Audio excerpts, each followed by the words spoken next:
وہ عورت روز اس نوجوان کو دیکھتی لیکن وہ بغیر اس کی طرف دیکھے سر جھکا کر اس کی گلی سے گزر جاتا۔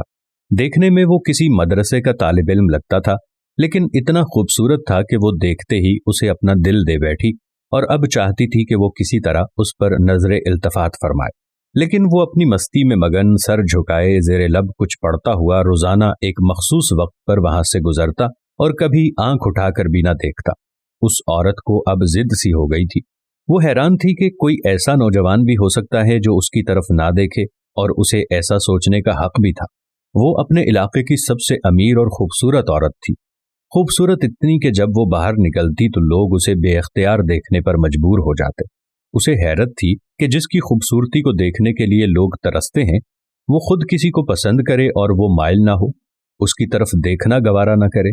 اپنی انا کی شکست اور خوبصورتی کی توہین پر وہ پاگل ہو گئی اور کوئی ایسا منصوبہ سوچنے لگی جس سے وہ اس نوجوان کو حاصل کر سکے اور اس کا غرور توڑ سکے۔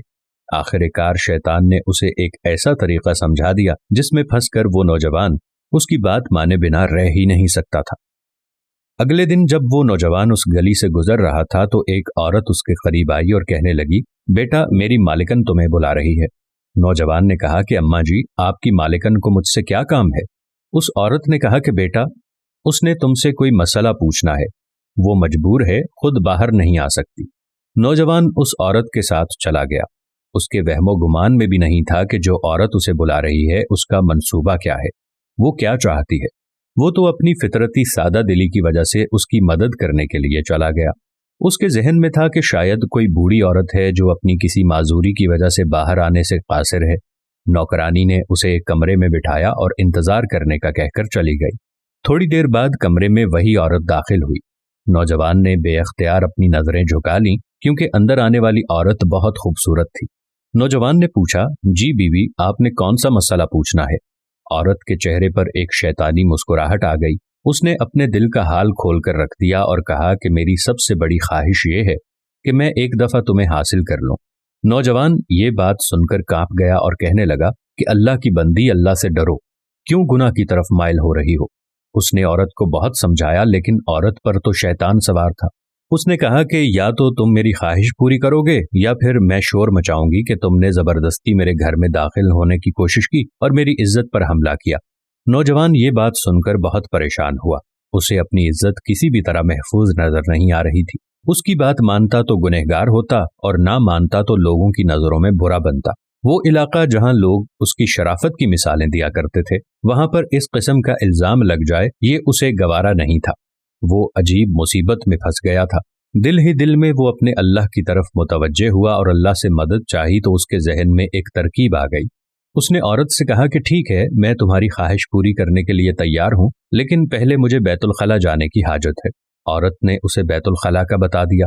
اس نوجوان نے اندر جا کر ڈھیر ساری غلاظت اپنے جسم پر مل لی اور باہر آ گیا۔ عورت اسے دیکھتے ہی چلا اٹھی کہ یہ تم نے کیا کیا ظالم؟ مجھ جیسی نفیس طبیعت والی کے سامنے اتنی گندی حالت میں آ گئے، دفع ہو جاؤ، نکل جاؤ میرے گھر سے۔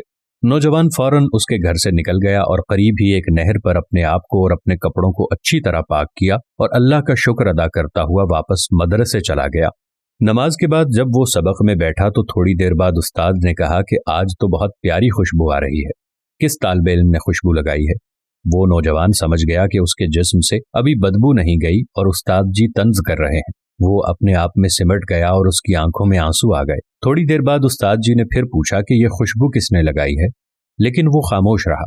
آخر استاد نے سب کو ایک ایک کر کے بلایا اور خوشبو سونگھنے لگا۔ اس نوجوان کی باری آئی تو وہ بھی سر جھکا کر استاد کے سامنے کھڑا ہو گیا۔ استاد نے اس کے کپڑوں کو سونگھا تو وہ خوشبو اس کے کپڑوں سے آ رہی تھی۔